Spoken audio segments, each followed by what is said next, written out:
أراد سيدنا إبراهيم أن يعرف كيف يحيي الله الموتى، فناجى ربه قائلا: رب أرني كيف تحيي الموتى.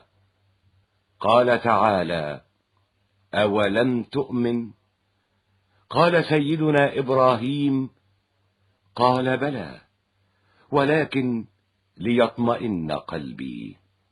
قال تعالى: فخذ 4 من الطير فصرهن إليك، ثم اجعل على كل جبل منهن جزءا، ثم ادعهن يأتينك سعيا، واعلم أن الله عزيز حكيم.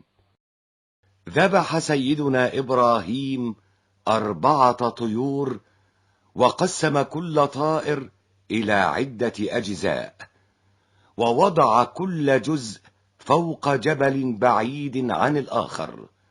ونطق سيدنا إبراهيم بسم الله، وحدثت المعجزة.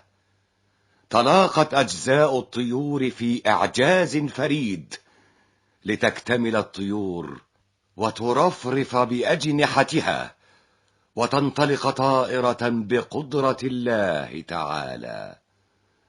وهكذا علم سيدنا إبراهيم أن الله على كل شيء قدير.